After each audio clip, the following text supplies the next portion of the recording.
بەڕێزان زۆر بەخێر بێن.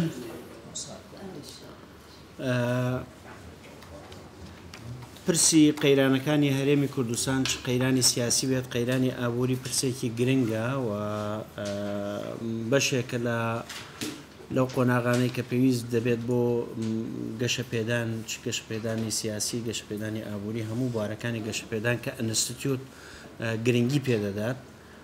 بە بواری گەشەپێدانی هەرێمی کوردستان لە هەموو بوارەکان یەک لەو پرسە زۆر گرنگانە کە لەم ماوەیە قەیرانی ئابووری هەرێمی کوردستان بوو بەڕاستی مؤسساتی هەرێمی کوردستان تووشی شۆک بوو لەوەی کە لە حەزەیەکی تاریخیە بەم شێوازە مامەڵە لەگەڵ پرسی ئابووری بکات لەو قەیرانە تووشی بەم قەیرانێکی وابێت کە ئێستا هەیە وای کرد کە جگە لە مؤسساتی ناوخۆیی هەرێمی کوردستان کە حکوومەتی هەرێمی کوردستان بە هەموو دەستگاکانیەوە و هەموو مؤسساتی بەحسی یان توێژینەوە کە کاری خۆیان کردووە لەسەر قەیرانی ئابووری ئێمە دەبینیم بەنکی نێودەوڵەتی لەگەڵ UN و پەیمانگەی ڕاند بە یەکەوە دیارە پرۆژەیەکیان حازر کردووە لەسەر ڕوبەڕووبوونەوەی ئەم قەیرانە یان چاکسازی لە بواری ئابووری بۆ ئەوەی لە داهاتوودا یان لە ماوەی 3 ساڵی داهاتوودا بتوانن بەشێک لە گرفتەکان چارەسەر بکەن هەرچەندە پێشتریش پرۆژەیەکی استراتیجی هەبوو کە وزارەتی پلاندانان لەگەڵ ڕاند کردبووی بەڵام بەداخەوە دەرەنجامەکەی ئەم قەیرانە بوو بزانین ئیتر پرسەکە لەوەیە کە کۆمەڵێ پرسیار هەیە لەوانەیە بوو لای هەمومان دروست بووە ئەوەیە کە ئایا ئەم قسانە پێشتر کراوە حکوومەتی هەرێم ئاگادارە ئایا نەخشە ڕێگای بەنکی نێودەوڵەتی چ کاریگەری دەبێت لەسەر ئایندەی هەرێمی کوردستان دەکرێت پشتی پێ ببەستین بۆ خۆمان وەکو هاوڵاتی تا چەند ئێمە ئاگداری ناوەڕۆکی پرۆژەکانین بەتایبەت پرۆژەی چاکسازی خاڵێکی زۆر گرنگە لەوانەیە دکتۆر لەطیف نازان وەڵامی دەدەتەوە یانە شێوازی بەدواداچوونی جێبەجێکردنی ئەم پرۆژەیەوە کێ بەدواداچوون دەکات و لە چه ئاستێکە ئێمە دەتوانین هەموو ئەم پرسیارانە ینی ئەم بڕگە و بابەتەکانی پرۆژە باز بکەین خاڵی گرنگی کە بەڕێز دکتۆر لەطیف کە ئەمڕۆ بابەتێکی ئامادە کردووە لەسەر ئەم پرسەوەیە کە بزانین فەلسەفەی پرۆژەکە چییەوە پێم وایە جەختێکی زیاتر لەسەر ئەم پرسە دەکات لەگەڵ میکانیزمەکان زۆر سپاس داوا لە بەڕێز پرۆفیسۆر دکتۆر لەطیف دەکەین کە بابەتەکەی پێشکەش بکات بە سوپاس زۆر سپاس کاک دکتۆر زۆر سپاس بۆ ئێوەش کە بەم گەرمایە ئامادە بوون کە ئەمڕۆ یەکێک لە ڕۆژە هەرە گەرمەکانی ئەم ساڵ پرۆژەی چاکسازیی ئابووری کوردستان کە لەژێر ڕێنمایەکانی بانکی جیهانیە پێشکەشکراوە گرنگی تایبەتی خۆی هەیە ئەلبەتە هەمومان نەزانین پێشترا بەرنامەی چاکسازی ئابووری و بەتایبەتی حکومی دراوە حکوومەت خۆی بەرنامەی هەبووە وزارەتەکان هەرێکان بە تایبەتی بەرنمەیان هەبوو بە وزارەتی خۆیان لەگەڵەوە جەنابی سەرۆک پرۆژەیەکی چاکسازی پێشکەش کرد گرنگی ئەم پرۆژەیە دووشتە یەکیانەوەیە کە بانکی جیهانی لە شتەکان دەستنیشانەکات کێشەکانی ئابووری کوردستان و نەخشە ڕێگەی بۆ دیاریەکات و مەسئولیەتیش هەر لایەنێکی چاکسازی خاتە سەر ئەستۆی چی وزارەتێک کە بیکات و نەخشە ڕێگاکشەوەیە کاتی بۆ دانێ لە لایەکی تر گرنگیەکی تری هەیە کە لە ڕاستەکە ئەم بەرنامەیە زۆر بەرنمەیەکی گشتگیریە یعنی هەم بەرنامەی هەم لایەنە ئابوووریەکانی ئابووری حکوومەتی کوردستان و هەرێمی کوردستان ئەگرێتەوە لایەنی تری زۆری شەگرێتەوە وەکو بواری تەندروستی بواری پەرۆدە خوێندنی باڵا تەکنۆلۆژیا پەیوەندیەکان زۆر بواری ترەگرێتەوە بەرنامەیەکی زۆر گشتگیرە زۆربەی لایەنەکانی ئابووری و کۆمەڵایەتی هەرێمی کوردستان ئەگرێتەوە من لێرە تەنها توانم هەنێک تشک بخەمە سەر لایەنە ئابوووریەکان زۆر لایەنی تری هەیە لە ڕاستەکەیە بە تەواوی من ناتوانم قسەی لاوا بکەم مەتوانم بڵم پسپۆریشم لە بوارانە نییە بێم هەڵسەنگاندن بۆ ئەم پرۆژەیە بکەم لە بوارانە پرۆژەکە ئەلبەتە لەسەر داواکاری جەنابی سەرۆکی حکوومەت ئامادەکراوە سەرۆکی حکوومەتی کوردستان داوای لە بانکی جیهانی کردووە بێن هەڵسەنگاندنێک بۆ ئابووری کوردستان دابنێن و بەرنمەیەکیش دابنن بۆ چاکسازی لە مانگی پێنجی ئەم ساڵدا بەرنمەکە خرایە ڕوو بەرنمەیەکی گەورەیە لە پێکاتووە لە نزیکی 200 لاپەڕە کۆنفرانسێکی ڕۆژانەی لەسەر گیرە لە کۆنفرانسەکە خاڵە گشتیەکانی بەرنمەکە خرایە ڕوو ئەلبەتە لەو کۆنفرانسا هیچ مناقشەیەکی لەسەر نەکرا یعنی مناقشەیەکی بێلایەن لەسەر بەرنامەی چاکسازیەکە نەکرا هەر بۆ ئەوە بوو کە قسە بکەن و ستایشی وزارەتی پلاندانان و یارمەتیەکانی فڵان و ئەو فڵانە جیهەت و ئەوە شتان نەکرا مناقشەی لەسەر نەکرا کۆنفرانسەکە وەکوتم هەر بۆ مەسەلەی گوێگرتن و ستایش و ئاوانە بوو بە ئنگلیزیش دووەری بەرنامەکە خرایە ڕوو لەم سەمینارە تەنها من هەوڵەدەم هەڵسەنگاندنێک بۆ پرۆژەکە بکەم جارێک پرۆژەکە بخەمە ڕوو دوای هەڵسەنگاندنێکی بۆ بکەم لە ڕووی ئەوەی خۆیان چۆن بۆ ێڕوانن نەخشە ڕێگایی چاکسازی ئابوووریەکان باسەکەم لە دوایە کێشە تەکنیکەکانی ئەم پرۆژەیە وە کێشە ئایدۆلۆجی فکری ئابوووریەکانی ئەخەمە ڕوو وە بازی کرد ڕێگەی شایڵمەوە بۆ جەنابتان ئەتوانین ناخشەی لەسەر بکەین ئەلبەتە من شتێکی ترەڵم کە هەموو ئەم بەرنامەی چاکسازیە لەسەر ئەو ئامارانە دروست بیناکراوە کە وزارەتی پلاندانان دایناوە داوێتی بەمان و لەگەڵ ڕێکخراوی ڕەندا ئامادەیان کردو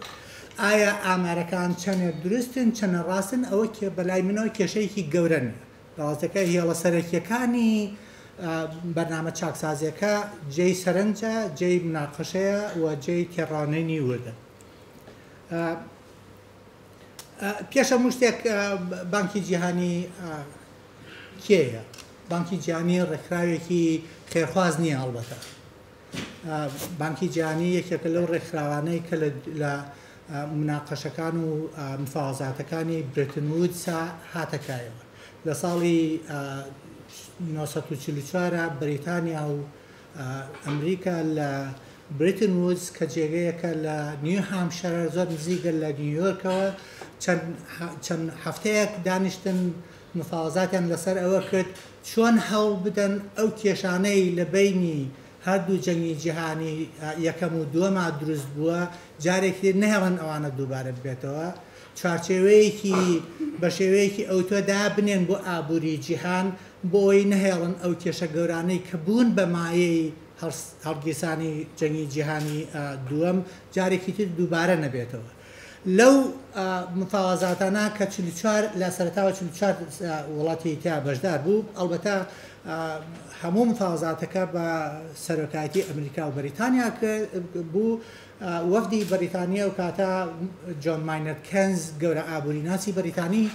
سەرۆکایەتی وەفدەکەی بەریتانیای کرد وەفدەکەی ئەمریکاش یەکێکە ناوی جۆن وایتە ئەوە ئاهینی کرد سەرپەرشتی کرد لەو هینا لەو کۆنفرانس و مفاوەزاتە بڕیاراندا کەسیان ڕێکخراو دروست بکەن یەکەم ڕێکخراویان ئەوەی کە ئێستاکە بەناوبانگە پێڵەن بانکی جیهانی بانکی جیهانی لە ڕاستیەکە خۆی بانکی جیهانی بۆ بیناکردنەوە و گەشەکردن ناوە درێژەکەی ئەوەیە ئەمان ئەم بانکیان دامەزران بۆ ئەوەی کە قەرزی درێژخایەن بدا بە تایبەتی بۆ ئەو وڵاتانەی لە کاتی شەڕی جیهانی دووەما تووشی ماڵوێرانێکی زۆر بوون ئەگەر قەرزی درێژخایەنیان بدەنێ ئەو کاتە بتوانن ئابووری وڵاتەکەیان جارێکتر بینا بکەنەوە دووەم ڕێکخراوی سنووقی دراوی جیهانیە کە بە IMF بەناوبانگە IMF ڕاستیەکەیە مەسئولێتی ئەوەی درایە کە قەرزی کوتخایەن بدا بە وڵاتانەی کە کێشەی بازرگانیان هەیە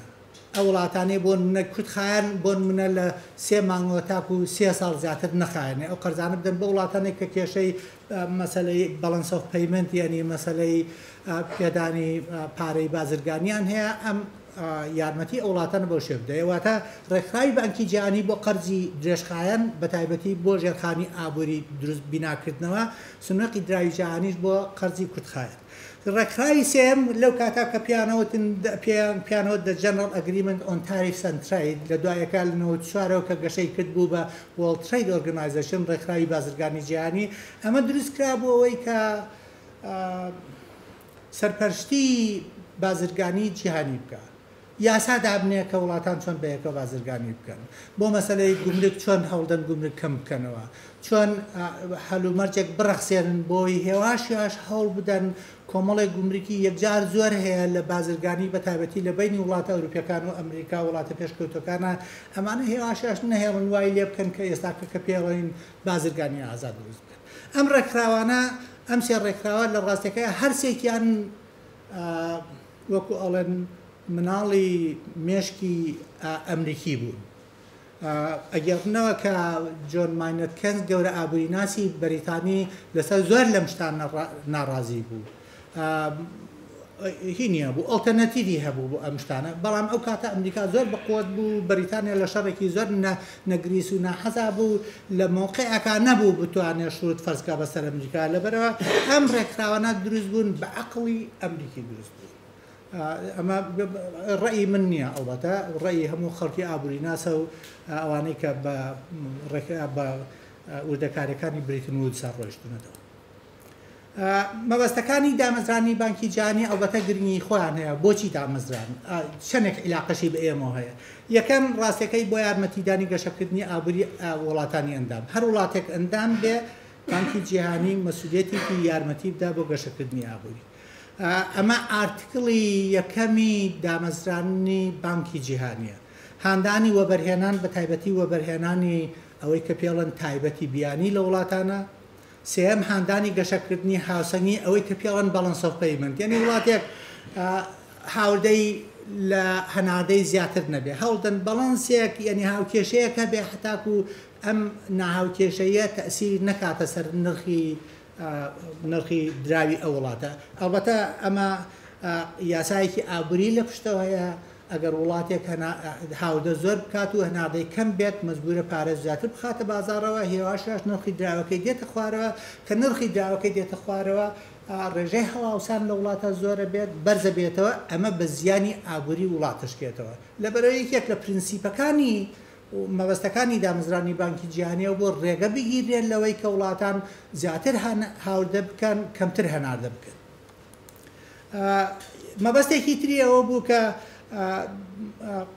ڕێکخستنی قەرز یا ئەوەتانێک گەرنتیکردنی قەرز ئەگەر قەرزێک بۆ منە بانکی جیهانی خۆی قەرزی نەدا بە وڵاتێک بەڵام سەرچاوەیەکی تر قەرزێ بوو بانکی جیهانی بتوانێت گەرنتی ئەو قەرزە بکات بە تایبەتی قەرزی بیانی هەموو کارەکانی لە هەموو ئەو بوارانە هەمووی لە بەسەری مەسەلەی وەبەرهێنانی جیهانیە لە وڵاتانی تەنها لە وڵاتانی ئەندامە ئەتوانێت ئەمانە بکە ئەلبەتە من حەزم کرد کە بڵێم کە ئێمە ئەندام نین هەرێمی کوردستان ئەندام نییە لە بانکی جیهانیە یا لە IMF یا لە ڕێکخراوی بازرگانی جیهانیە ئەوان چۆن هاتوونەتە پێشەوەی یارمەتی ئێمادەن من بڕائەکەم لە چوارچێوەی حکوومەتی عێراقایە بەڵام بە دەعوەتی خۆمان هاتوون من لەو بڕایەش نیم ئەمان وەکو قەرز بتوانن یا ئامادە بن قەرز بدەن بە ئێمە چونکە لە ناوەڕۆکی ئەم بەرنامەیە کە باسی هەنێ شتەکرێت کە پەیوەندی بە حکوومەتی عێراقەوە یاڵێن حکوومەتی هەرێمی کوردستانە بێ هانی حکوومەتی عێراقدا وا بکات و ئەمە بکات ئەوە بکە چونکە تەنانەت حکوومەتی عێراقیش ئەندام نییە لە ڕێکخراوی بازرگانی جیهانیە هێشتا ئەندام نییە ئەمان ئەڵەن حکوومەتی هەرێم بەهانی حکوومەتی عێراق داوا بکەوەمە بکە من خۆم شکم هەیە لەوەی کە ئەگەر بێت حکوومەتی کوردستان ئەمانەش هەمووی بکە بانکی جیهانی ئامادە بێ قەرزی درێژخان بدا بە حکوومەتی کوردستان ئەگەر یەکێکتان لە دوایەکە زانیاری باشتری هەبوو بیگەێنێ بە من و بە جەماعەت ئەوە زۆر دەسوپاسدانەکە پرۆژەکەی گەورەی لە 200 لاپەڕە پێکاتووە پرۆژەکە هەموو لایەنەکانی ئابووری لۆجستیک کەتی حکومی کەتی کشت و کاڵ بۆ نمونە تەندروستی ڕیفۆرم و بەڕێوەبردننی دارایی مەسەلەی پارە مەسەلەی بانکەکان هەر هەموو لایەنێک ئەگرێتەوە تەنها من باسی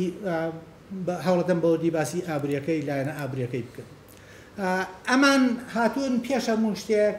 لەبەر ڕۆشنایی ئەو ئامار و ئەو زانیارانەی کە دراوە پێیان هاتوون ڕیزبەندیەکیان کردووە بۆ کێشەکانی ئابووری کوردستان ڕیزبەندەکە بەڕێی من زۆر بەمان هەمومان ئەیزانین بە شێوەیەکە بەڵام ڕیزبەندەکان زۆر جوانە و زۆر بەجوانی دەستنیشانیان کردو یەکەمیانەوەیە کە پشت بەچن بە داهاتینەوە. یعنی ئێمە داهاتەکەمان فرەسەر چاوە نییە 95% جاری وایە 100% داهاتەکەمان هەرمووی لە نەوتەوە دێ. کێشەیەکی تری ئابووری کوردستانەوەیە کە کەرتی حکومی یاوەی کە پێڵەن کەرتی گشتی جاران پێیانەوت کەرتی سۆسیالیستی ڕۆڵێکی بەرزی هەیە لە ئابووریە. گەورەترین وەبەرهێنە بۆ نمونە گەورەترین ژمارەی کارمەندی هەیە 700,000 نەخشێکی زۆر گەورەی هەیە لە دانانی نرخە لە تاسیرکردنە سەر نرخیشتا لەسەر کۆمەکردن بە هەنێکەتی تایبەت ڕێگەدان بە شێوەی وەبەرهێنان یاسای وەبەرهێنانی تایبەتی خۆی هەیە لەبەرەوە زۆربەی شتەکان زۆربەی لایەنەکانی ئابووری کوردستان حکوومەت خۆی نەخشی تایبەتی گشتگیری هەیە لە دیاریکردنی چارچێوەی شێوەی بەڕێوەبردنە. ئەوی تریانەوەیە کە ئێمە پشتەبەستین بە هاوردەکردن هەموو شتێک هاورداکەین لەواتەکە زۆربەی شتەکان هاورداکەین ئەوان واڵێن ئیتر خۆمە ئێمە کاڵا پیشە سازیەکان تاوان زۆربەی زۆری هاورداکەین کاڵەکانیش زۆریان هاورداکەین هەنێشتی کەمی لێ دەرچێت بڕاکەم گەنمی لێ دەرچێت جۆی لێ دەرچێت هەنێ سەوزە و شتێک کەمی لێ دەرچێت ئەویش لە کە سەوزە و میوەکان لە کاتی وەرزی خۆیان لە کاتی وەرزەکانی ترە هەر هەموو شتێک لە دەرەوەی وڵاتە هاورداکەین. چارەمیان ئەوەیە کە سیستەمی دارایی و بانکی کوردستان زۆر لاوازە سیستەمێکە وەکو 56 ساڵی بەر لە ئێستاکە ئێستا شەر پشتە بەستێ بە کاش تۆ ئەگەر بڕۆی هەر شتێک بکڕی بفرۆشی ئیلا بێت تۆ کارەکەت پێ بێ ئەگینا چەک لە هیچ شتێکا قبوڵ ناکرێت تۆ نایە حسابی بانکت هەبێ لەبەرەوە وڵاتە وڵاتی کاشە هەر ئەوە بینین ئێستا موچە بە کاشە درێ ترانزەکشنەکانی حکوومەتی خەڵکی هەرمووی بە کاشەکرێ. ئەلبەتە تەبعانەمە لاوازێکی زۆر گەورەیە ئێستا کە تۆ وڵاتی وەکو تورکیا زۆر وڵاتێکی 10 ساڵ بە لە ئێستاکە زۆر وڵاتێکی بە شێوەیە ئێستا پێشکەوتونە بە وەڵام سیستەمێکی بانکی پێشکەوتی ئەلکترۆنی هەیە تۆ توانی زۆر بە ئاسانی 200,000 دلار لە بانکەکە بۆ بانکێکی تر بە تەلەفۆنێک یا بە یەک دقەیەک بنێری بەڵام ئێمە 200,000 دلار بنێری ببین بۆ تورکیا پێویستەکە سواری شاحینەیەکی بکەین. نەخشە ڕێگایی چاکسازیەکە لە ڕاستیەکە ئەوان هاتوون بە پێی نەخۆشیەکانی ئابووری کوردستان هاتوون ڕێگە چارەیان داناوە بۆی کە چی بکرێ باشە. یەکەمیان ئەوەیە کە ئەگەر حکوومەت ڕۆڵێکی زۆر گەورەی هەیە ڕۆڵەکانش ڕۆڵێکی خراپە بۆ منە کارمەندێکی یەکجار زۆری هەیە زۆربەی بودجێ حکوومەت ئەچێ بۆ موچە ئەمە پێویستەکە حکوومەت قەبارەی خۆی کەم بکاتەوە کارمەندەکانی کەم بکاتەوە ئەوەی کە ناڵێن چەندێک کەمی بکاتەوە بەڵام ئەڵێن ئەوەی کە ئەکرێت هەتا ئەو ڕادەیە کە ئەکرێت پێویستەکە کەم بکرێتەوە ئەوان وەختێکیشان بۆ داناوە بۆ نوێنداناوە لە ئێستاکۆ دەست پێ بکە ئەم پرۆسەیە لە ساڵی 2019 تاو بێ یعنی تر حکوومەت بەتەواوی قەبارەی خۆی بچوو کرد بێتەوە. خاڵی دۆمەوەیە کەمکردنەوە و دوایەوە بنەبڕکردنی هەموو کۆمەکانی حکوومەت بۆ کەتەکانی ئابووری بە تایبەتی دەستیان خستۆتە سەر پەنجەیان خستۆتە سەر کارەبا و کشت و کاڵ. ئەڵێن کارەبا پێویستەکە لە ئێستاکە هەڵ بدێ کۆمەکانی کۆمەکی ئەو پشتگیری کە حکوومەتێکە لە ئێستاکە دەستکە بە کەمکردنەوەی لە ساڵی 2019 تەواو بێ بەتەواوی کەرتی کارەبا لە زمەتی حکوومەتی کوردستان دەربکرێ وای لێ بکرێت کە بتوانێت هەرچی تێچوەکانی هەیە خۆی بتوانێت تێچوەکانی بەدەست بێنێتەوە. ئەوان بەڕاستی باسی ئەوەکە نەڵێن عیبێکی زۆر گەورەیە کە حکوومەتی کوردستان 3 ملیارد دلار سەرفەکات لەم 3 ملیارد دلارە لە ماوەی ساڵێکە 1 ملیاری دەسەکەوێتەوە 2 ملیاری لە پارەی حکوومەت ئەڕات بۆ خەڵکێک بۆ کۆمەڵێش یعنی ئەڕا بە کارەبا بەڵام مەرجە 100% بچێ بۆ ئەوەی کە خەڵکی کارەباکە سەرفەکەوێت چونکە کارەبایەکی زۆر ئەوان باسی ئەوەکەن و هەمووشمان نەیزانین کارەبایەکی زۆر پێشەی بگاتە خەڵکی بەزایاچێ هەر لە خەت و لە ئەمود و لە جێکانە هەمووی بەزایاچێ و کارەبایەکی زۆریش دێتە لای خەڵکی زۆر بەخراپ بەکارێنێ و زۆر خەڵکیشەیە قەرزاری یعنی خەڵک قەرزارێکی زۆری حکوومەتە پارەکەی نادا و حکوومەت ناتوانێت ئەو پارانە وەربگرێتەوە ئیتر هۆکاریەوەی کە ناتوانێت وەربگرێتەوە ناتوانێت زۆر لە خەڵک بکە یا سیستەمەکە بە شێوەیە کە ئەو قەرزانە زۆر بەجوانی دیاری نەکراوە هۆکارەکەی زۆرە بەڵام ئەوان ئەڵێن پێویستەکە ئەم کۆمەکەی وزارە ئەمەی کارەبا کەرتی کارەبا پێویستەکە بە کۆمپلیتی بنەبڕ بکرێت کەرتی کوشتکاڵیش باسی لێوەکەن ئەلبەتە کەرتی کوشتکاڵ ئەکرێتە چەند لایەنێکەوە هەر لایەنێکیان تایم پلانێک یعنی کاتێکی تایبەتیان بۆ داناوە ئەڵەن لە ئێستاکە و پێویستەکە دەست پێ بکرێت بەڵام هەنێک لایەن هەیە پێویستی بە وەخت هەیە تۆ بۆنەی بتانی پرۆسەکە تاو بکەیت تۆ ئەتوانی ئێستاکە بۆ منە مەرزەکان سنوورەکان ئازاد بکەیت هەرچی شتی هەیە بێتەکەیەوە بە ئیشی ڕۆژێکە بە ئەتوانی لە هەفتەیەکە و کارە بکەیت بەڵام هەنێک کۆمەک هەیە بە تایبەتی کۆمەکی کەرتی کشت و کاڵ لە مەسەلەی کودی کیمیایی و مەسەلەی دەرمان و مەسەلەی تۆ و لەسەر فڵانەشتوانە ئەمانە وەختیەوێ هەتا کوتاوە بکرێت ئەمانە داناوە ئێستاکە لە ماوەی 2 ساڵە لە ماوەی 3 ساڵە ئەمانە هەرمووی پێویستەکە بنەبڕ بکرێت ئەوان ئەڵێن بەتەواوی کەم بکرێتەوە دوایە و بنەبڕ بکرێت ئەمان مەسەلەی بنەبڕەکەی ئەوەیە کە ئەڵێن ئەو ئەرکەی لەسەر شانی حکوومەتە پێویستەکە ئەم ئەرکانە بچێتە سەر شانی کەرتەکە خۆی حکوومەت بۆچی بێت 2 بلیۆن 2 میلیارد دلار لە خەڵکە سەر بکە لە کاربای خەڵکە سەر بکە خەڵکیش بە هیچ ڕێزێکی نییە بۆ بەکارهێنانی کارەبا سێمیان ئەوەیە کە حکوومەت وەکو قەبارەی خۆی کەمەکاتەوە کۆمەکانی کەمەکاتەوە پێویستەکە سەرچاوی داهاتەکانشی زیاد بکە پێشنیاریان ئەوەیە کە پێویستەکات ئەو ئابوووریەی کە ئەو لاینی ئابوووری کە لە علمی ئابووریای پێ ئەڵێن ئابووری نافەرمی پێویستەکە کەم بکرێتەوە و پێویستەکە ڕێژەی باج و سیستەمی باجێکی زۆر باشیشدا بمەزرێنرێ بۆی حکوومەت بتوانێت داهاتی زیاتر بێت ئەمە ئەو مەسەلەی ئابووری نافەرمیە یەک کەمێک ڕوون بکەمەوە ئابووری نافەرمی ئەو ئابووریەیە کە هەرچی پارە گۆڕینێ و کڕین و فرۆشتنێک هەبێت ئەگەر بێت و ناونووس نەکرێت نەچێتە سیستەمی حکوومەتەوە حکوومەت پێی نەزانێت و لەسەر ئەو داهاتەی کە ئەیبێ حکوومەت هیچ باجێکی لێوە نەگرێت ئەوە پێڵەن ئابووری نافەرمی لە ئابووری وڵاتە ئەوروپیەکانە پێڵەن بلاک ئیکۆنۆمی یعنی ئابووری ڕەش یعنی ئەو شتانەیە کە ناشەرعین نایاسایی ئەگەر تۆ سێری ئابووری ڕاستەکەی ئابووری کوردستان بکەی زۆربەی ئابووریەکەی شەرعی و نایاساییە چونکە هەموو دوکان و هەموو بازار و هەموو کۆمپانیا و هەموو کڕین و فرۆشتنیان هیچی ناچێتە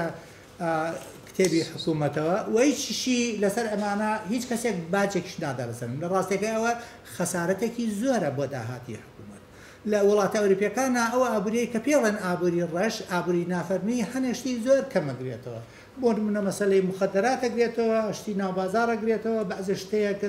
خەڵک دەست بەدەستی پێکات ئەگینا هەموو شتێک پێویستەکە لە ڕێگەی سیستەمی بانکیەوە بکرێت پێویستەکە باجی لەسەر بدرێت ئەمان باسی ئەوەکەن ئەڵەن لەو ئابووری کە ئێستاکە ئەپێورێ لە هەرێمی کوردستانە بەشێکی زۆر کەمی ئاشکرایە بەشێکی یەکجار زۆری نەئاشکرایە ئەو نەئاشکرایە بۆتەوەی کە حکوومەت داهاتی زۆر کەم داهاتەکەی دێت سەرەوەی لەمانە داهاتی نییە سیستەمی باجەکەی زۆر زەعیفە کە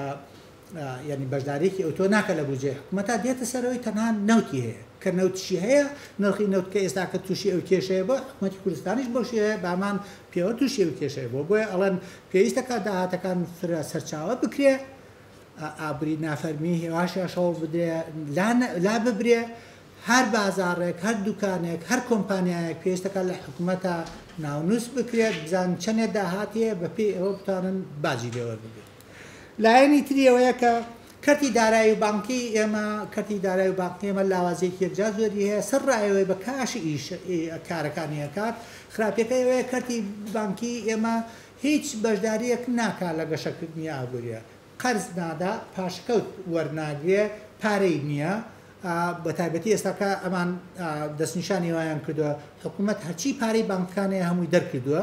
هەنێ چەکی بێقیمەتی داوە بۆمانە ئەمانە کە گوایە پارەیان هەیە بەڵام هیچ پارەیەکیان نییە لە ئەمان داواکەن لە ماوەی 2 ساڵە لە ماوەی 3 ساڵە ئێستا هەڵ بدێ کەرتی بانکی بکرێتە کەرتی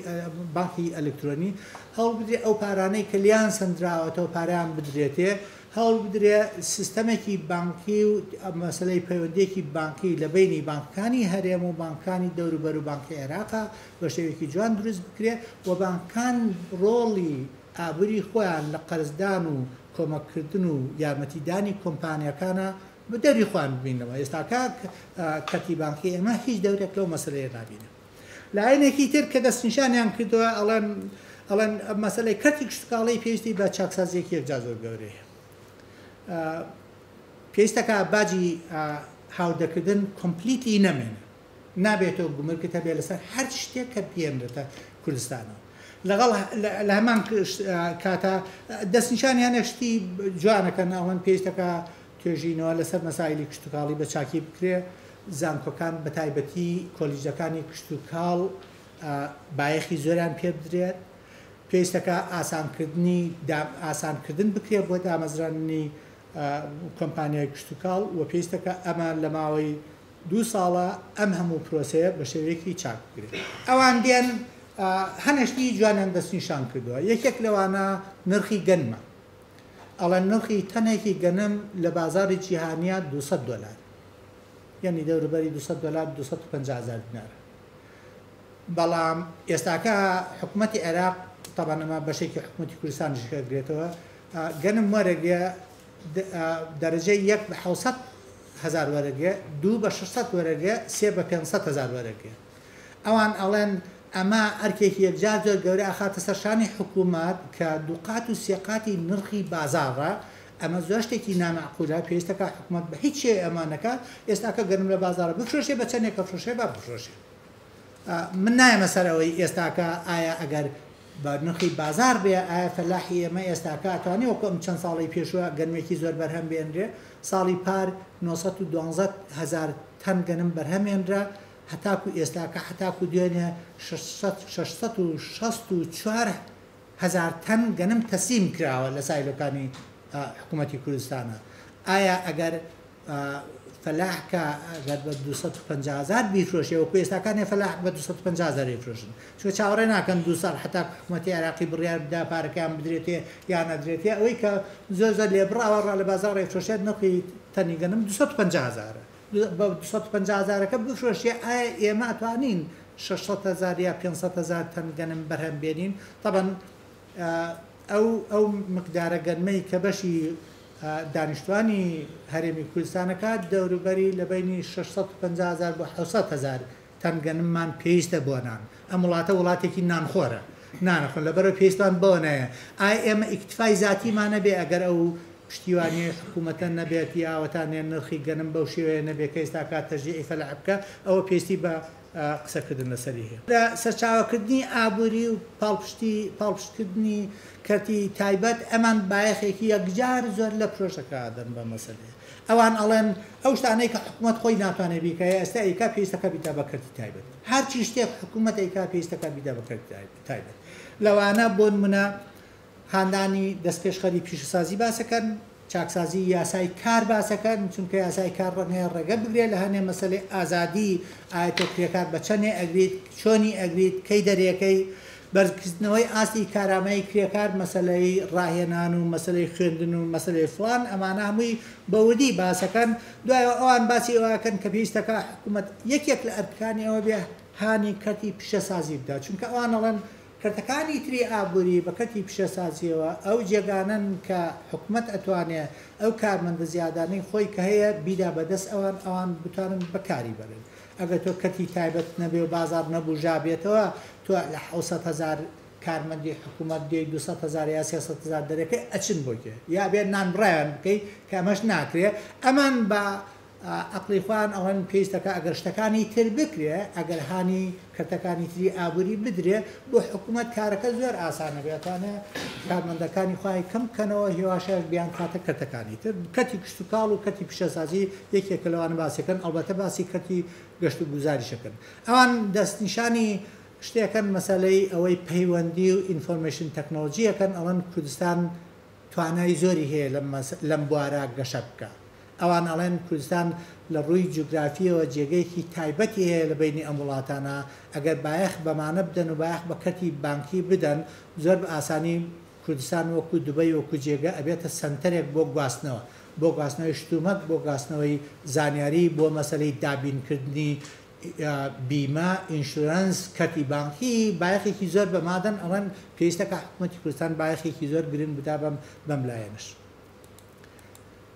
فەلسەفەی پرۆژەکە لە ڕاستێکە پرۆژەکە ئەمەیە نەخشە ڕێگاکەش زۆر دیارە وەختیان بۆ دیاری کردووە لە ئێستاکۆ دەست پێ بکە لە چەندێکە تەواو بێ بەڵام ناتوان ئەوان گەرنتیان نەکردووە کە بەڵێ لە ساڵی 2010 2019 هەموو شتێک تەواو بێ بەڵامەوان بەپێی پلانەوەن لە ئێستاکۆ دەست پێ حەقە لەو کاتانە بەتەواوی ئەم لایەنەی چاکسازیە پێویستەکە لە کاتی خۆیان تەواو بکرێت. فەلسەفەکە لە ڕاستێکە ئەوەیە کە حکوومەتی کوردستان حکوومەتێکی کرێوەرگراوەی کە پێڵن حکوومەتی ڕێئی بە عەرەبی حکوومەتێکی ڕێنتیەر ستەیتە حکوومەتی ڕێئیە حکوومەتێت تەنها کرێی زەوی وەرەگرێت نەوتی هەیە بۆ نمونە گەرمی هەیە جۆی هەیە کرێ وەرەگرێت ئیتر حکوومەتێکە لە ڕێیانی ڕاستەکەی کرێ ئەڵەن حکوومەتێکی لەم چەشنە ئەگەر هەر ڕێئی بێ ئەو کاتە زۆر ئەگەری هەیە کە بێتە حکوومەتێکی گەندەڵ و سامان بەفی ڕۆبدات و پارێکی زۆری دەستکەوێ و لە کاتی خۆشیانە پارەکان تەخشان و پەخشان بکاتەوە لە کاتێکشەکە یعنی تووشی کێشە بن ئەو کاتە پارەیان نییە و ناتوان پارەسەرکردن و تووشی قەیرانە بن ڕاستەکەشی وایە حکوومەتێکە پشت بنەوتە بەستێ عادەتەن بەنگلیزی پێڵەن بە دوو قۆناغە تێپەڕەبێ یا قۆناغی جەژن یا قۆناغی قات و قڕی ئەگەر پارەی نرخی نەوت زۆر بەرز بێ ئەوە جەژن و پارەی زۆرەیە و کەسێک لە خۆشیایە و پارەکە تەخشانە پەخشانەکەن ئەگەر نرخی نەوت چکەر بێتەوە قات و قڕیەوەکو ئێستاکەی بینین نرخی نەوت لە $100 لە $80 لە پرێکا لە ماوەیەکی زۆر کەمە هاتە $29 حکوومەتی کوردستان وای لێ هاتووە گەر کەمێک لەوە کەمتر بواە حکوومەتی کوردستان ئەگەر نەوتی نەفرۆشتایە باشتر بوو ئەمە لە کاتی جەژنە حکوومەت نێزانی پارەکە جاری وایە چی لێ بکە هاتە کاتی قات و قڕی ئەوان ئەڵێن حکوومەتێکی وە عادەتەن دەستێوەردان زۆرەکە لە کاروباری ئابوووریە دەستێوەردانەکەش ئەبێتە مایەی شێواندنی ئابووری وڵات لە ڕووی وەبەرهێنانەوە لە ڕووی سامانی سروشتی سامانی نیشتمانی بەفی ڕۆدانەوە چونکە لە کاتی خۆیان کە پارەیان زۆرە زۆر هیچ پلانێکیان نییە بۆی کە چی بکەن ئەوان لەبەرەوە ئەم حکوومەتە سیفاتی تایبەتی خۆی هەیە کە پێویستەکە ینی شتێکی لەگەڵا بکرێت ئەمان ڕێیان وایە ئەو بەتامە فەلسەفەی هەموو بانکی جیهانیە و فەلسەفەی ئەو ئایدۆلۆژیەیە کە ئەمان پشتی پێبەستن کە پێ ئەڵەن نیولیبرەلیزم ئەوەیە کە بازاڕی ئازاد سەرچاوی گەشەکردنی ئابوووریە حکوومەت نییە بازاڕی ئازادە لەبەر حکوومەت پێویستەکە هەموو بایەخێک بدا بە بازاڕی ئازاد بۆی بازاڕی ئازاد توانێت کار دروست بکە ئەتوانێت سامان دروست بکە ئەتوانێت باج بدا بە حکوومەت هەموو شتەکان هەموو سەرچاوی گەشەکردنی ئابووری کۆمەڵایەتی بازاڕی ئازادە نەک حکوومەت ئەگەر بیکەی بە حکوومەت ئەم حکوومەتانە دروستە بێ حکوومەتی گەندەڵ و حکوومەتی پارە بەزایەدان و حکوومەتێک هەموو کەسێک چاوی لێ بڕێ بۆی کە لە سایە دەوڵەمەند بێ ئەمان ڕێیان وایە حکوومەت دەوری ئەوە گەشەکردنی ئابووری نییە بەڵام دەوری ئەوەیە کە چوارچێوەیەکی بۆ نمونە یاسایی دابنێ بۆ شێوەی کارکردنی بازار یاسای دروست دابنێ و بە هەمان کات لە هەمان کاتە بتوانێت سەرپەرشتی بازار بکە ئەگەر بازار کێشەی هەبوو ئەرکی حکوومەتە بتوانێت شتەکان چاک بکاتەوە بە ڕێگەی یاسایی خۆی واتە حکوومەت دەوری سەرپەرشتیاری بازاڕی هەیە نەک بەڕێوەبردننی بازار بەڵکو سەرپەرشتیاری بازار دووشتی لێک جیاوازن ئەم بیرۆکانە سەرپەرشتیاری بازار ئەوانن کە وڵاتەکانی ڕۆژهەڵاتی ئاسیا کردن ئەوان پیانەوتن مەنیجینگ دە مارکێت ئەوان مەنیجی مارکیتیان کرد ئەمان فەلسەفەکە ئەوەیە کە تۆ سەرپەرشتی بازارەکەی تۆی چارچێوەی یاسایی بۆ دامێ لەرچی جێگەی کێشەی بی بە پێی یاسا تۆ هەوڵەدەی چارەسەری بکەیت بەڵام کاری تۆ نییە بازار چۆن ئەگەڕێ بازار چۆن ئەبرێ بەڕێوە کۆمپانیایە چۆن ئەبرێ بەڕێوە ئەرکی تۆ نییە ئەوە خۆیان پێویستەکە کار بکەن لە ئیشەکانی خۆیانە ئەمە مەسئولیەتی حکوومەت نییە نمونەی ئەم سیستەمە بۆ نمونە ئەم سیستەمێکە ئەمان باسیەکان ئابووری ئەمریکایە بە شێوەیەکی زۆر تایبەت ئابووری ئەمریکا بەم شێوە چێبەڕێەوە ئەلبەتە مەرج نییە ئەمە ئابووری ئەمریکا بازاری ئازاد بێ بۆ شێوەیە کە ئەمان باسەکەن بەڵام نمونونەکە لە ڕاستەکە ئابووری ئەمریکایە ئەم ئایدۆلۆژیەتەی کە ڕێپیشاندەری ئەم شێوە بۆچوون و پرۆژانەیە کە بانکی جیهانیەیدا ئایدۆلۆژیەتێکە لە زۆر ناسراوە لە ئاخرەکانی هەفتاکانە و سەرەتاکانی هەشتاکانە کە ڕۆنڵد ڕێگن لە لە هەشتارێک هاتە سەر حکوم مارگرێت تاچەر لە 79 هاتنە سەر حکوم ئەمان ئایدۆلۆجیەکی تازایان هێنایەکایەوە کە ئایدۆلۆجیەکە لە ڕاستیەکەیە جێگرەوەی ئایدۆلۆجیە کۆنە ئابوووریەکە بوو کە لە ئەوروپا زۆر دەستە باڵا بوو کە پیانوتە ئابووری کێنزیەنزم. ئابووری کێنزیەنزم ئەوە بوو کە کەرتی گشتی ئەتوانێت دەوری زۆر گەورە ببینێ لە ئابوووریە، ئەتوانێت پیشەسازی هەبێ، ئەتوانێت تەکنۆلۆژیا پێش بخە، ئەتوانێت کارمەندی زۆری هەبێ، ئەتوانێت هەموو شتێک بگرێتە ئەستۆی خۆی. ئەمان هەفتاکان ئابووری وڵاتە ئەوروپیەکان تووشی کێشەی گەورە بوون، ڕێژەی هەڵاوسان زۆر بەرز بوو، لە هەمان کاتە ڕێژەی بێکاری یەکجار بەس بووە لە ئەوروپایە. ئەمان ڕێیان وابوو ئەلبەتە ئابووریناسی زۆر گەورەی لە پشتەوەی ئەم ئایدۆلۆجیە لە کاتی خۆیان باسی ئەویان کرد کێنزیەنزم ئێستاکە چارەسەر نییە، ناتوانێت چارەسەری نییە بۆ ئابووری جیهان، ئابووری وڵاتە ئەوروپیەکان. هێواشش ئایدۆلۆجیەکی تر هات جێگەی گرتەوە ئەم ئایدۆلۆجیای نیولیبرالزم کە ئایدۆلۆجی کۆنی لیبرالی شەستەکانی سەدەی 19 ئەمە کە لە مانچستەر قوتابخانەیەکی ئابووریدان مەزران. ئەم شێوە سیاسەتە زۆر بەناوبانگە لە وڵاتە ئەفریقیا وڵاتە ئاسیویەک و لاتین ئەمریکای باشوورە زۆر هینان کردیان بە مەرج بەسەر وڵاتانەوە بۆ قەرزپێدان کە پێوترێ structural adjustment واتە ڕێکخستنەوەی هەیکەلیەتی ئابووری. ئەمە ناوەکە لەوەوە سەرچاوی گرتووە ئەوان ئەڵێن وڵاتانی هەژار بۆیە هەژارن لەبەر ئەوەی کە هەیکەلیەتی ئابوووریەکان یارمەتی ناتا بۆی گەشەکردنی ئابووری بکەن. کێشە گەورەکەوەی حکوومەت زۆر گەورەیە، سامانێکی زۆری وڵات بەزایابا و ڕاستەرفێکە ڕێخۆشناکە بۆ کەرتی تایبەت،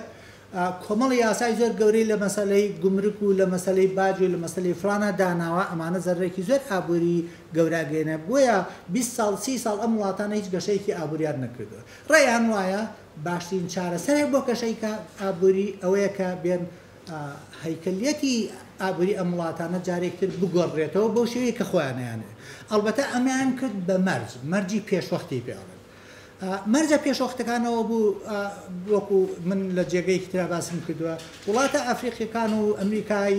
باشوور و زۆر وڵاتە ئاسیویەکان لە ئاخری هەفتاکان و ناوەڕاستی هێشتاکانە تووشی قەیرانی قەرز بوونەوە، قەرزێکی یەکجار زۆریان کەوتە سەر و نەیانتوانێت قەرزەکە بدەنەوە. ئیتر ئەوانش لە پێشە هەنان هێنایە بەر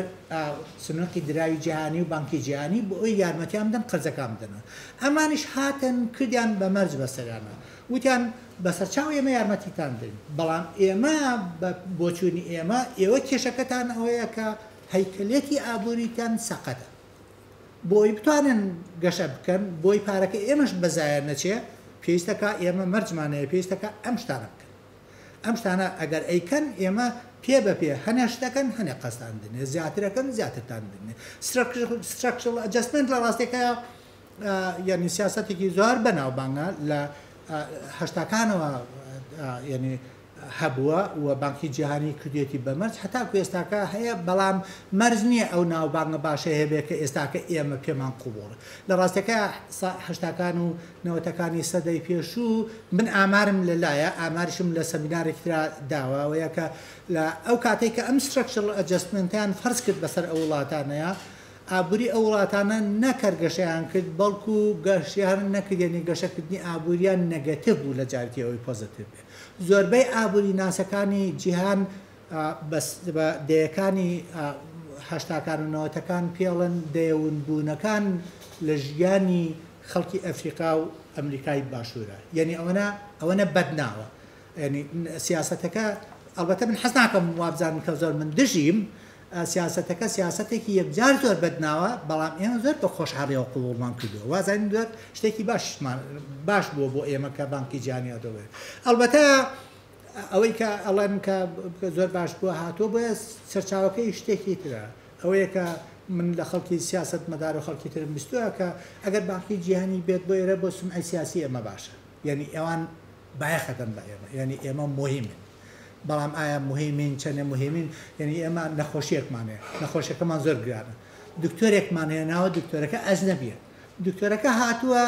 بەڕاستی دەستی خستۆتە سەر نەخۆشیەکەی ئێمە پەنجەی خستۆتە وتێتی بەڵێ ئێوە ئەم نەخۆشیەتانێ، بەڵام دەرمانێکمانەداتی ئێمە نەخۆشی بۆ نمونە زەخی خێرمان هەیە بەڵام تووشی نەخۆشی دڵیشمانەکات و تووشی نەخۆشی شەکرەشمانەکات و فامانکە لەبەرە تەنها ئەوەی کە بانکی جیهانی ناوبانگی هەیە لەو قسەیە کە ئەڵێن بۆ ئێمە زۆر شتێکی باشە چونکە مەسومعی هەیە و بۆ ئێمە بۆ لە ڕووی سیاسی و پشتیوانێکی زۆر گەورە بێ من ئەو بۆچوونە بە هەڵازارم چونکە ئەو کەسانی کە شارزات بێتن لە ڕووی مەسەلەی ئەم سیاسەتی ڕێخستنەوەی هەیکەلێتی ئابووری وڵاتانی هەژارەوە تێگەن کەم سیاستە بەداخەوە سیاستێکی زۆر بەدناوە کێشە تەکنیکیەکانی ئەم پرۆژەی چاکسازیە یەکەمیانەوەیە ڕاستەکە پرۆژەکە زۆکو وتم پرۆژەیەکی زۆر گشتگیرە یعنی هەموو لایەنەکانی ئابووری کۆمەڵای تێکرێتەوە ئەم پرۆژە گشتگیریە پێویستی بە حکوومەتێکی زۆر بەهێز هەیە حکوومەتێکی دەسەڵاتدار هەیە حکوومەتێک هەیە کە بتوانێت دەستی بڕا بەسەر خەڵکیە بتوانێت جێبەجێ بکە بە ئاسانی ناکرێت تۆ لە 700,000 کەس کارمەندی حکوومەت ناتوانانی بە ئاسانی 200,000 حکوومەتێکی زۆر بەهێز نەبێ ناتوانێت 100,000 دەربکە بەیانی 50,000 دەربکە ئەبێ بەهرە ساڵی پار یەکەمەکان و دووەمەکان و سێمەکانی کۆلیجەکان کە تەعین نەکران یەکسەر ئەچن خۆپیشاندانەکەن و ئەگەر پەرلەمان هەبووە هێلکان تێگرتن و بەردیان تێگرێتن یعنی ئێمە حکوومەتەکەمان ناتوانێت بەڕێی من حکوومەتەکە ئێمە ئەو حکوومەتە بەهێزە نییە بتوانێت ئەم بەرنامە چاکسازیە گشتگیریە جێبەجێ بکە من حەزمە کرد بیکردای یعنی من حەزمەکە زۆر لایەن هەیە کە پێویستی کرد بیکردای حەزمە کرد بیکردێ زۆربەی ئەم سیاسەتانە لایەنەکانی سیاسی ئەمە لایەنە ئابووریەکان توێژێکی کۆمەڵایەتی زۆر بەرفراوە نەگرێتەوە ئەمە توێژە بۆ نمونە کەرتی کشتکاڵە خەڵکێکی زۆر دەگرێتەوە کەتە حکومیە 700,000 خەڵک دەگرێتەوە ئەمان ئەڵێن وەرن چاکسازی کۆمەڵایەتی بکەن ئەو شتانەی کە پێڵن موچەی بندیوار و موچەی بەناو و موچەی فڵان ئەمانە هەمووی ببڕن ئەمانە زۆربەی خەڵکی کوردستان نەگرێتەوە هەموو کاتێک بەرنامەی چاکسازی کە خەڵکێکی زۆری گرت بێتەوە ئەگەری بەرهەڵستی خەڵکی زۆر لێکەوتەوە یا مەستم ناڕزایی کۆمەڵایەتی زۆری لێکەوێتەوە ماوەی جێبەجێکردنی سیاسەتەکان بەڕێی من وەکو ئابووری ناس کورتن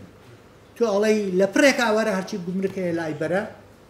ئەکرا بوترێ کاکە وەرە لە 150 کەم کەرەوە ئەمساڵ ساڵێکی تریش لە 125 کەم کەرەوە دوو ساڵی تر هەر ساڵی 12 لە ستای کەم کەرەوە لە ماوەی 4 ساڵە بیکە بەڵام تۆ بڵێ ئێستاکە مشتێک لابرە بەیانی 1 کیلۆ شوتی خۆمان لەم بازاڕی خۆمانە نافرۆشتێ چونکە شوتی ئێرانی دێتێت یاوەتان 1 کیلۆ تەماتی خۆمان لە پرەکە سێرەکەی نافرۆشێ یعنی ئەمان داواکاریەکانیان بۆ ئەوەی کە ینی جێبەجێی ئەم هەنگاوی چاکسازیەکان من زۆر کوتخایەنن بە درێژی نەچۆتە بۆ منە 2 ساڵ 3 ساڵ زیاتر بازێکان لە ماوەی ساڵێکە پێویستەکە بیکرد سیاسەتی حکوومەت لە ماوەی پێشووە لە ماوەی 15 ساڵی پێشووە سیاسەتێکی مشەخۆری بووە خەڵکی کردوێتە مشەخۆر بەسەر حکوومەتەوە ئەمە کەڵتورێکی زۆر خراپی دامەزرانەوە و خەڵکیشی والێ کردووە خەڵکی هیچ کارامەیەکی ئیشکردنی نییە یعنی تۆ سێرکە 10 ساڵە 5 ساڵە یەکێک لە جێگەیەکی حکوومەتە کارەکە هیچ شارەزایەکی لە هیچ کارێکان نیە تەمەڵەیەکی یەکجار زۆر خراپی دروست کردووە ئەم تەمەڵیە لە پرێکە ئەلبەتە خەڵک ئەم قسانەی منی پێ قوبوڵ نییە منیش ناوێرم لای خەڵکی ئەم قسان لای ئێوە ئەم قسان ناکەم تەمەڵەکە بە شێوەیە کە تۆ 15 ساڵە کەسێک پارەی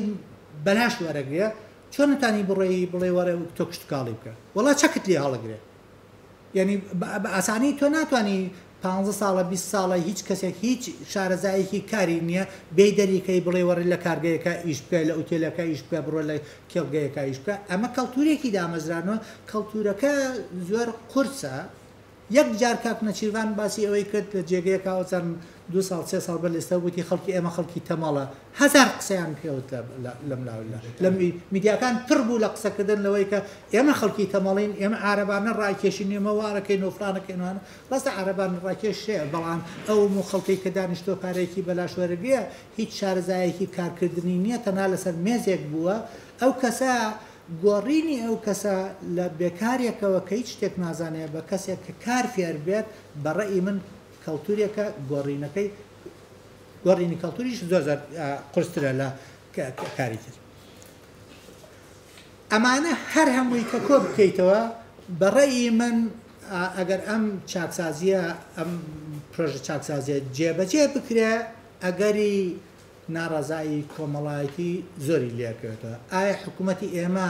ئەتوانێ ڕوبەڕووی ئەو ناڕازایی خەڵکە بێتەوە ئایا حکوومەتی ئێمە ئەوەنە دەسەڵاتدارە بتوانێت پێ لەسەر شت دابگرێ بڵێ ئەمە بەرژەوەندی وڵاتە پێویستەکە ئێوە قوبوڵی بکەن من لەمایانە هیوادارم وابێ بەڵام من لەمایانە هەنێ شکم هەیە کە وابێ کێشە ئابوووریەکانی پرۆژەکە یەکیانەوەیە ڕاستەکە بە پێی پێناسی ئەمانە کە باسی بازاری ئازاد دەکەن بازاری ئازاد لە هیچ جێگەیەکی ئەم دنیای وجودی نییە لە ڕاستەکە ئەفسانەیە بازاری ئازاد وجودی نییە لە هیچ جێگەی باشترین جێگەی بازاری ئازاد ئەمریکایە و بەریتانیا فەرەنسایە و ئەڵمانیا ئەو وڵاتی پێشکەوتوانە من هەنێ نمونەم هێناوەتەوە کە بۆچی بازاری ئازاد وجودی نییە بۆتان ڕوونەکەم یەکیانەوەیە کە لە قەیرانەکانی کە لە 2010 کە ڕوویدا ئەلبەتە پێشەوە هەرچی حکوومەتەکان هەرچی شتێکیان بکە دەستی تێوەدان وایە لە بازاڕە یەکسەر ئەمریکا و بریتانیا هەوارن لیاوەسایان تۆمە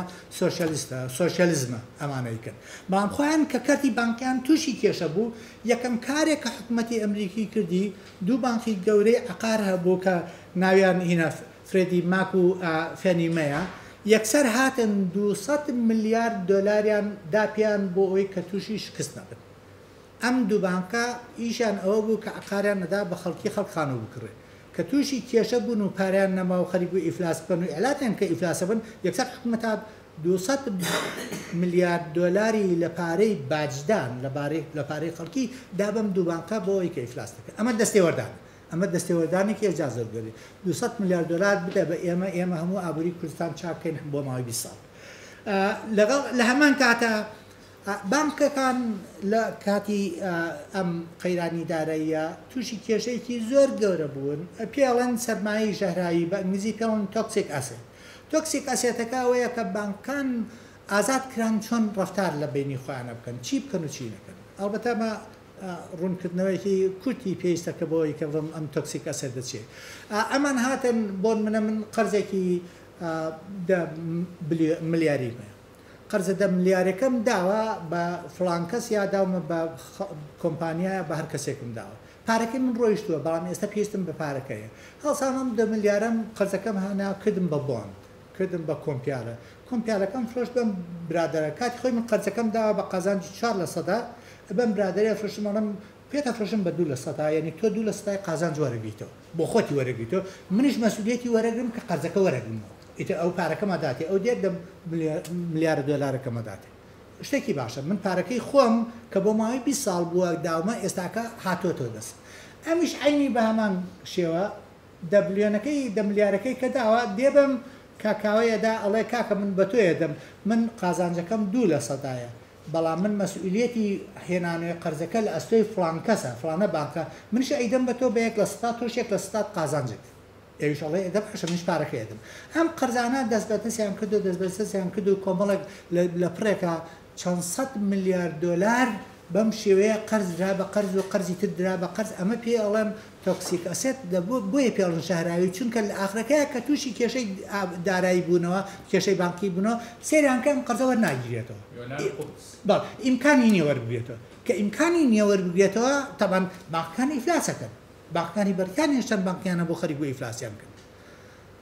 حکوومەتی ئەمریکی هاتووتی من بە 700 ملیارد دلار هەموو ئەو سامانە ئەو تۆکسیک ئەسێدا ژەهراویانە هەمووی وەرەگرمەوە ئەیکڕمەوە قەیناکە بانەمێنێ ئەوەی کە پێڵن ڕایتۆف یعنی ئەیسڕمەوە پارەکانتانە دەمەوە ئەمە گەورەترین دەستێوەردانە کە حکوومەت بیکات لە ئابووری وڵاتان یعنی لەبەرە بیرۆکەی بازاری ئازاد کە خەڵکی لەسەر ئێمەی تەطبیق کات و ئاەن بەڵێ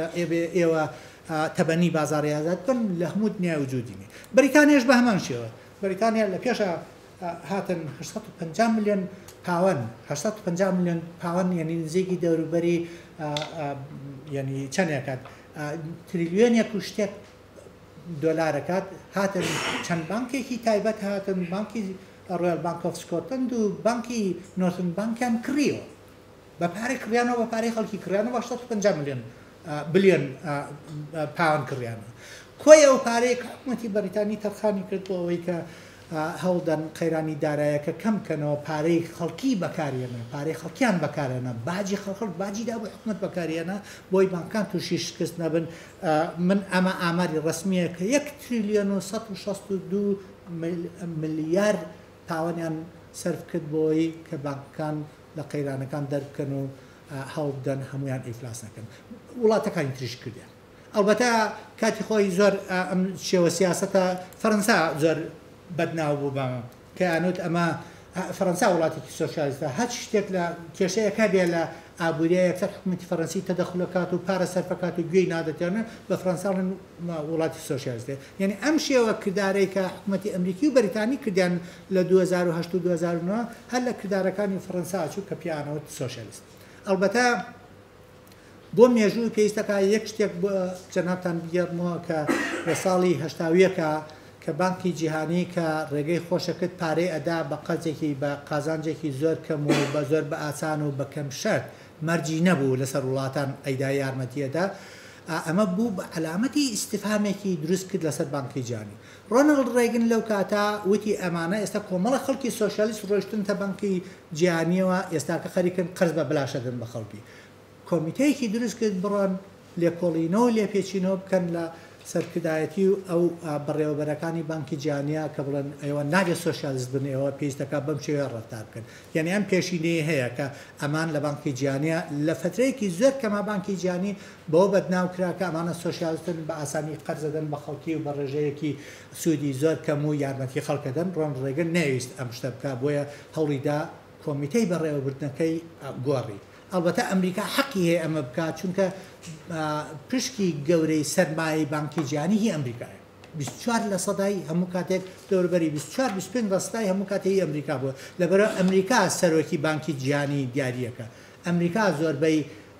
بۆ نمودی ئامەکان لەوێ دیارەکە بۆ حەق بەخۆیەدا کە بتوانێت ئەم شتانەش بکەن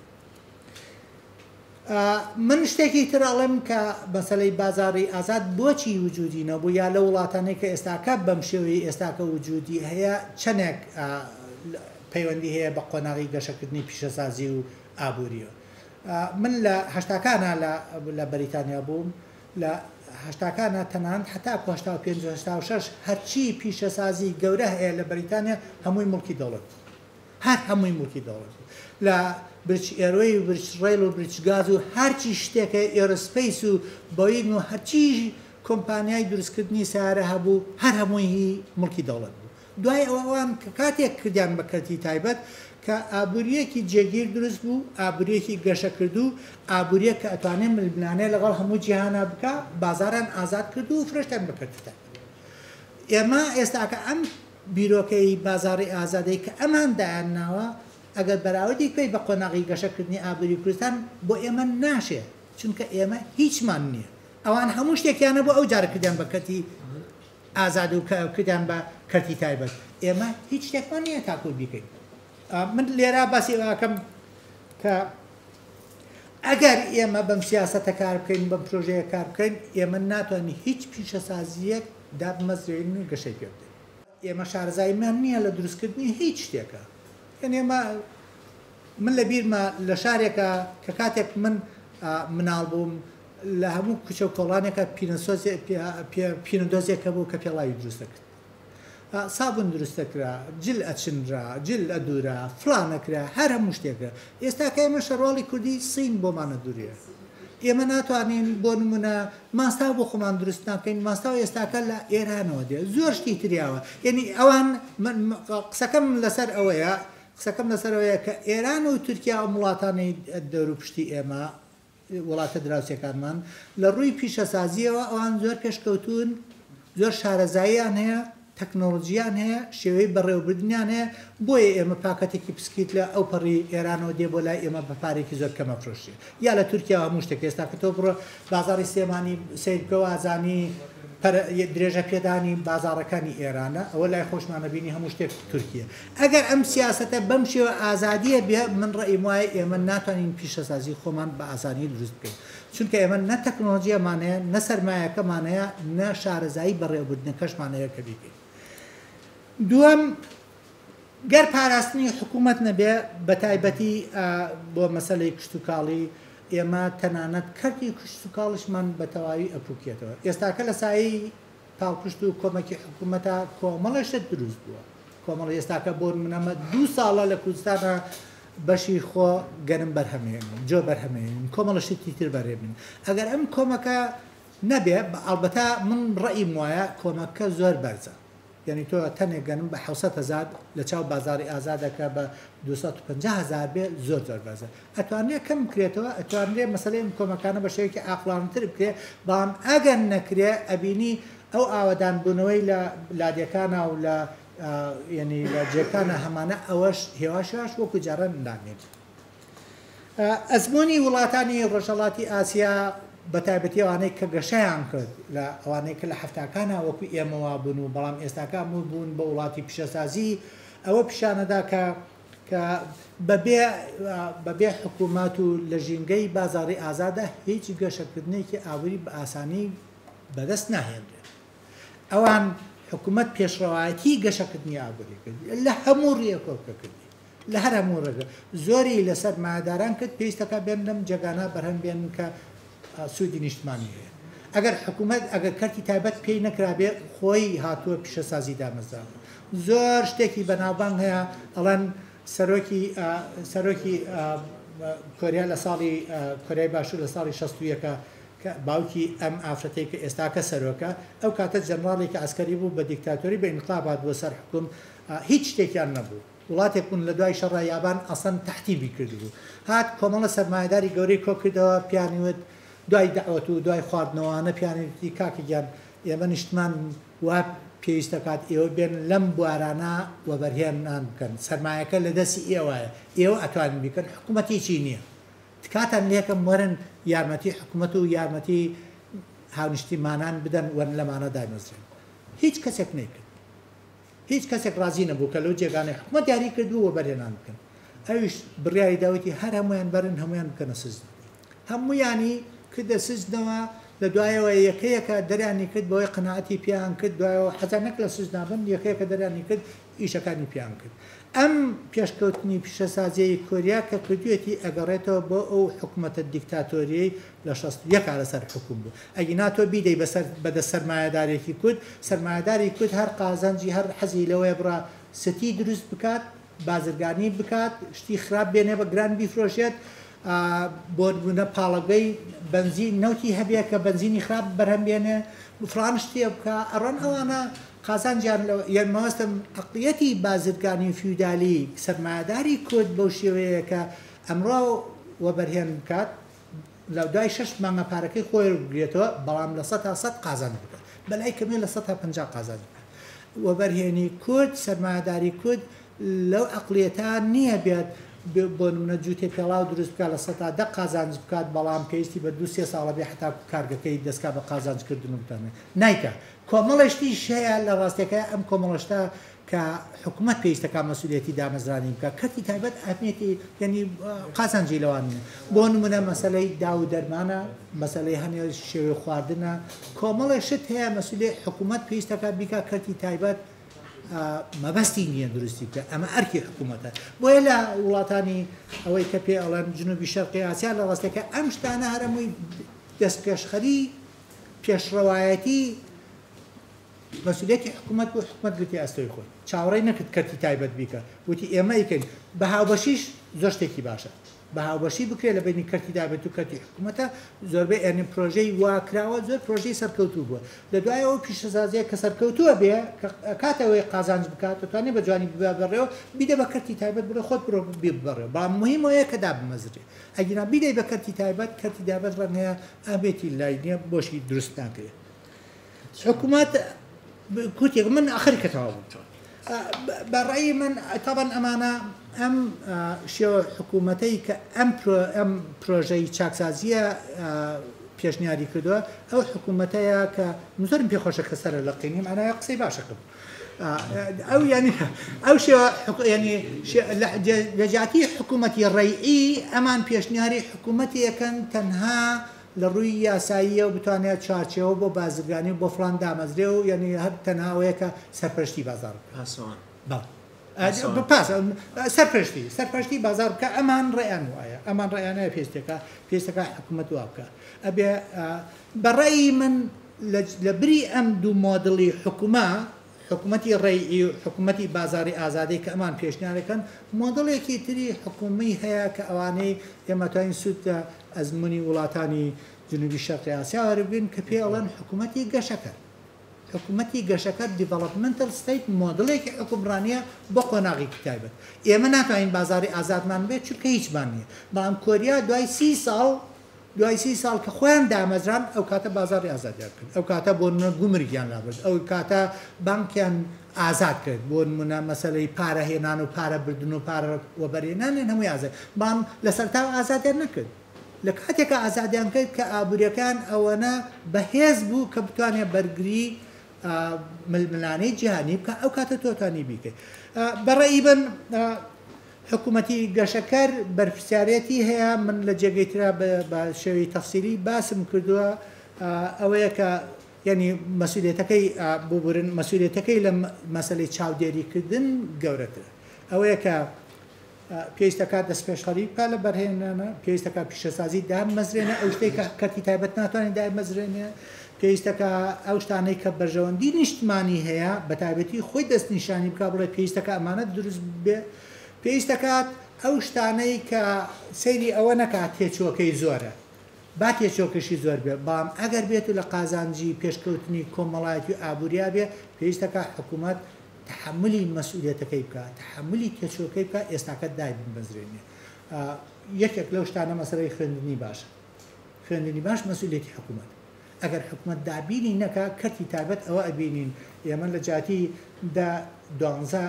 زانکۆی حکومیمانەیە 15 نازانم دکتۆر لە من باشتر